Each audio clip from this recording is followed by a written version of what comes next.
Hello!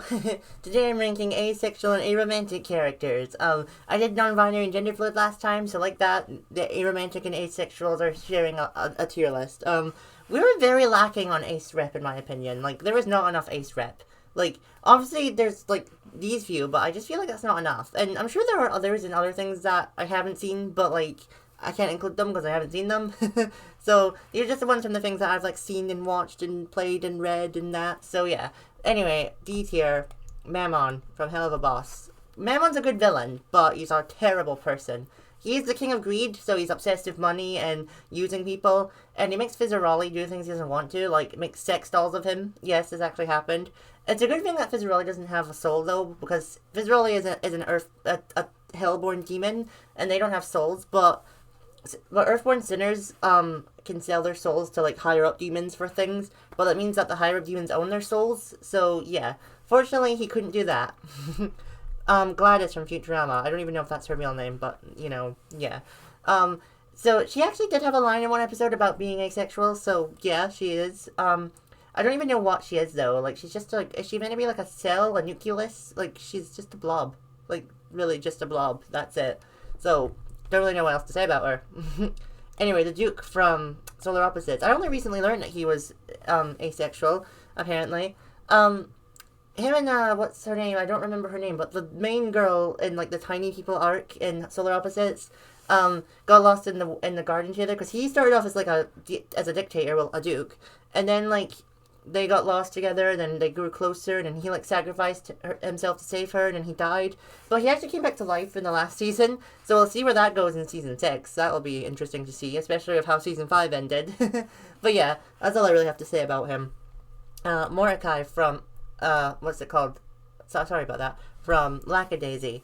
I don't have a lot to say about him either, because we only have one episode of Lackadaisy so far. There is more in development, and I'm really excited to watch it, and I'm excited to see where his arc goes, but he's kind of a hitman, and he has a past with, Ivy as well. Ivy's one of the main cats, and I'm really looking forward to see where that goes. They did animate a short about how they met, and she was like a child, and she knew that they were gangsters, but I'm really excited to see where that goes. Perry the Platypus. In case you didn't know, he's asexual. Because Disney tried to make him have a girlfriend, but, Dan Povenmire and Jeff Marsh refused that because he doesn't need a girlfriend. Why does everyone need a girlfriend? That's so dumb. So yeah, I'm glad they didn't do that. They said that, but like, he's canon that he's asexual because he has no, like, attraction to anyone, so yeah. And Perry is funny. He's like a double agent, but he has to pretend to be dumb for Phineas and Ferb, his owners. His nemesis is obviously Doofenshmirtz, and Doofenshmirtz is one of the best villains of all. Also, just a side note, I was planning on doing a villain ranking video, but I don't know what villains to include. Like, do I include all the Disney villains? Because if so, that's going to be a lot of characters. So, if you have any ideas on how I can work that, please comment down below, because I don't know how to do that one. Anyway, SpongeBob. Can that stop happening, please? What the hell? SpongeBob is asexual, in case you didn't know. And this is canon, by the way. Nickelodeon confirmed this, which I really love, because they posted a picture of him on Pride with Cora as well, who's bi, so yeah. I really like that. A lot of people did think he was gay, including me, but yeah, he's asexual. Although, I'm pretty sure he does have a crush on Squidward, so yeah. But a crush is different from actually being in love with someone, you know? I think that is. I mean, what else can I really say? He's SpongeBob. You all know who he is. Everyone knows what he's like. He's SpongeBob. He doesn't care about, like, dating people, but he just cares about having friends and just being happy. And he's one of the most happiest characters in the world. Anyway, Florence from Sex Ed. So, this is a weird one for me because she's not a main character at all. Like, she's like, you know, in the episode when she came out as Ace, she was actually never seen again. So, yeah, there you go. She might have been seen, like, once or twice, but I don't remember it. She's also from Scotland as well, so I relate to her a lot. A fellow Ace Scot? Yes, that's cool. Her friends tried to force her to go out with someone, but then she was like, I don't like them, I don't know what's wrong with me. So then then the teacher told her, you could be asexual, and then that made her feel happy. But she does still want to date people, which is cool, because even I still want to date people. You know, being asexual doesn't mean you don't want to date people, because that's just being aromantic. Anyway, the Yoshis from Mario, because, so, all Yoshis lay eggs, meaning that they reproduce asexually, so I'm counting them. Because, in, like, biological terms, that's what asexually means, that they can reproduce without a mate. So, yeah, that's what the Yoshis can do. But I'm counting them, because I love Yoshi. He's my favorite Mario character. He comes in all different colors, as you can see. You can't really see him, but my favorite's the blue one. He's right there. But the green one's the most iconic one. I don't know if the pink one is a female, though. Maybe I'm just being sexist. Oh, no. Pink is for girls. Ugh. But also, to be fair, that's what's drilled into all of us at a young age, so you can't really blame me for that. Peridot. What rank is she in? Oh, the A rank. Okay. So, Peridot is like... I don't know if she actually is canonically asexual, but she doesn't want to fuse with anyone. And fusion's seen as, like, a relationship thing in, like, the gem society. They represent all different relationships.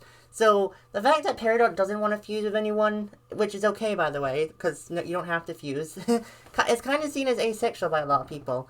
I like to include that she is. Don't really know what else to say, to be honest, because, yeah, she's a great character, she has a great arc, she's probably the most developed character outside of, like, Steven, but, yeah. Aled from, what's it called, Radio Silence. As you remember, he was also on my gay ranking, but he's also, what's it called, demisexual, which is on the asexual spectrum. It basically means you only want to have sex with someone who you are really close with, so you have to make a connection with them. So you only want to have sex with one person. Or, like, it could technically be multiple, but it's, like, depending on who your partner is, if you know what I mean. So just say you broke up with your partner and got a new one, you would have to get that connection with them also. So, yeah, I hope that makes sense. I made a video about all this if you're interested, but yeah.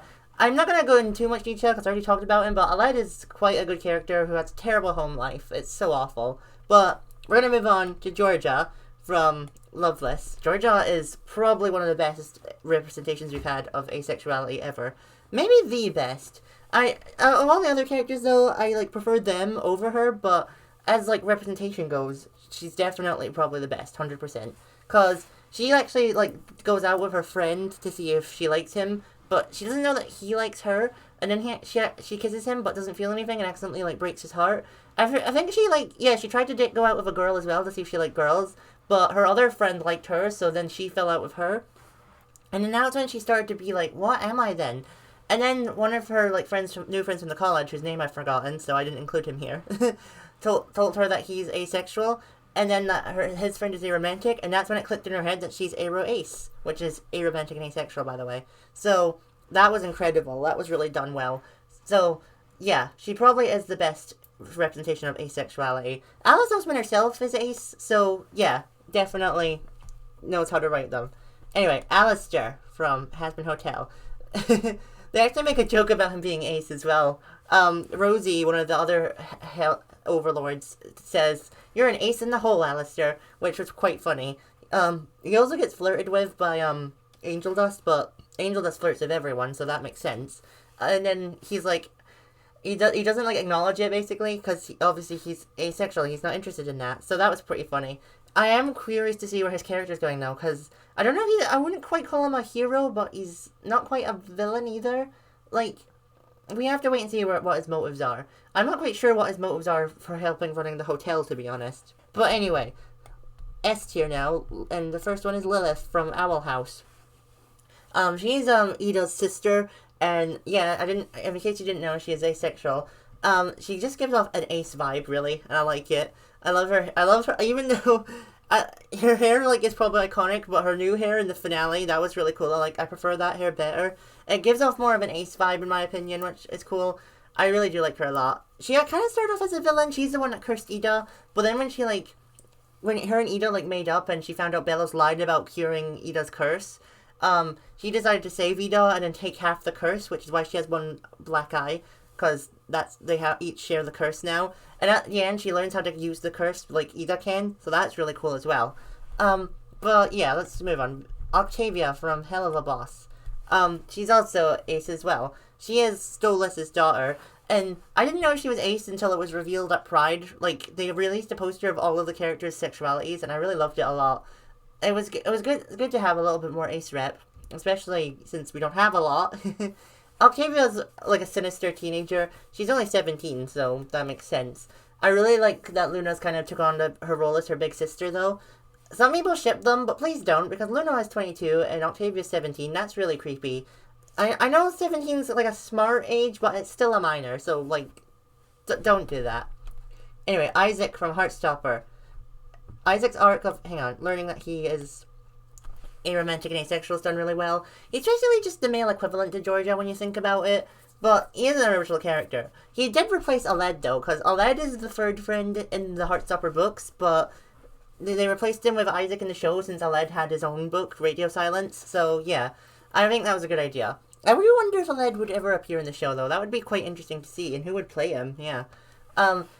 Isaac did try to kiss James because he was trying to, like, make himself have a crush on James, but he just couldn't, and he didn't.